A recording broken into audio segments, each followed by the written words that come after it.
तालुक्यातल्या लोकांनी की रस्त्यावरची लढाई आणि न्यायालयाची लढाई आम्ही दोन्ही लढाया लढू आणि हा कारखाना सभासदांचा जोपर्यंत होत नाही तोपर्यंत आम्ही गप्प बसणार नाही ही भूमिका घेऊ. विजय राजे सहकारी साखर कारखाना जत याचा विषय आता आपल्या सर्वांच्यासाठी महत्वाचा आहे की नाही सांगा.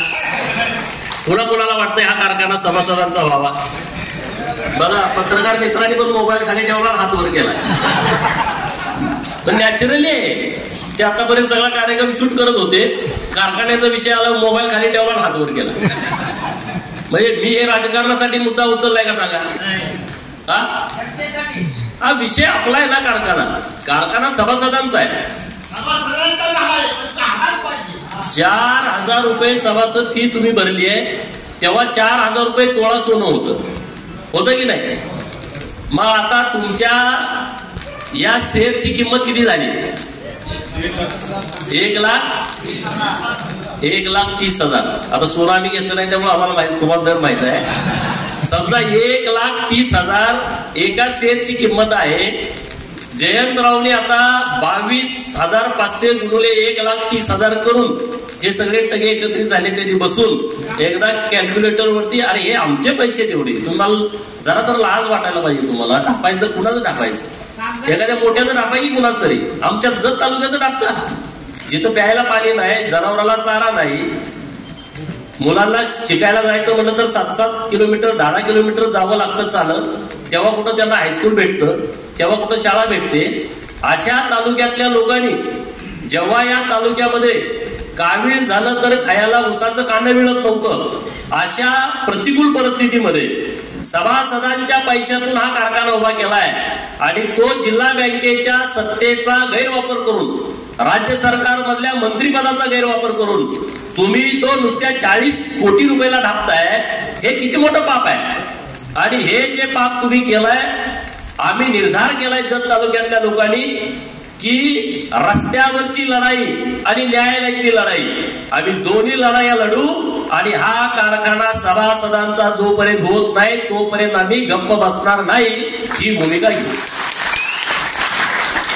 लढायचं का या विषयामध्ये? आवाज येईल का तुमचा? लढायचं का? तेव्हा का हा राजकीय विषय नाही. महिन्याभरानंतर निवडणूक संपेल, निवडणूक महिन्याभरानंतर संपेल, परंतु हा विषय इतका महत्वाचा आहे की तुम्ही हा कारखाना चालू केल्याच्या नंतर 300-400 रुपये दर आमच्या शेतकऱ्यांना कमी देत आहे. हा अन्याय नाही लोकांच्यावरती? अन्याय का?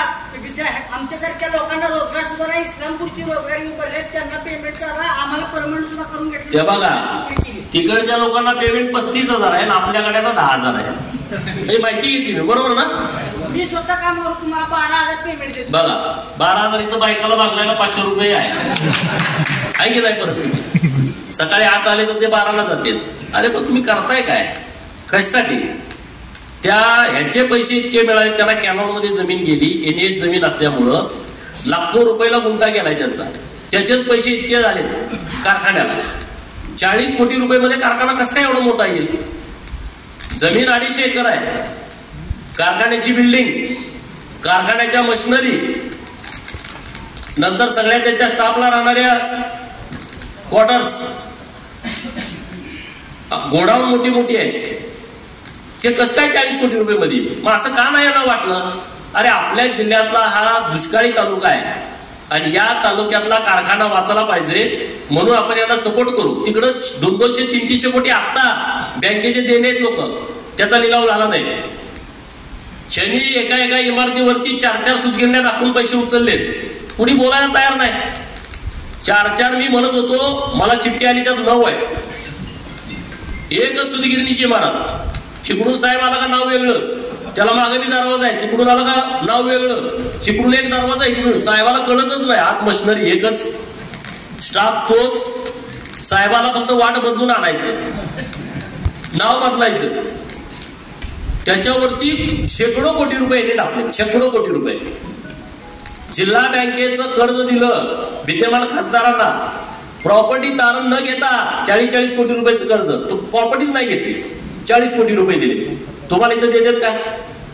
शेतात ऊस आहे का, डाळिंब आहे का, द्राक्ष आहे का? तर मग तुम्हाला 1 लाख देणार. आणि त्यांचा कोण जवळचा बगल बच्चा असला त्याच्या रानात कुसळं असले का 10 लाख देतात की नाही सांगा? आता त्यांचं राजकारण फक्त जिल्हा बँकेवरती चालू आहे. आपल्या तालुक्याच्या लोकांना तुला ह्याला 10 लाख देतो, त्याला 20 लाख देतो. वर्षभर राहिले, 26ला निवडणूक आहे. तुम्हाला घरात बसवल्याशिवाय आम्ही राहत नाही.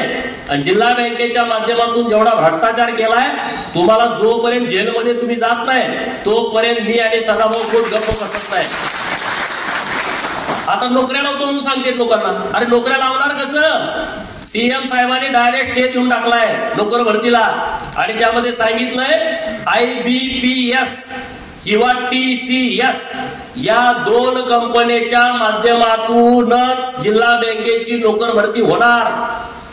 शनी 30 जागाच्या ऐवजी 60 जणांचे पैसे गोळा केलेत, 30 लाखांना गोळा केलेत. ठरलं यांचं जयंत पाटलाला 115 सीटा. मी वस्तुस्थिती बोलतोय. चेअरमनचे वेगळे, यांचे वेगळे, डायरेक्टरचे वेगळे. आणि यांना माहित आहे एक जरी भरतीला मिळाली का 10चं गोळा करते, त्यामुळे देतो. लोक गरीब आहेत.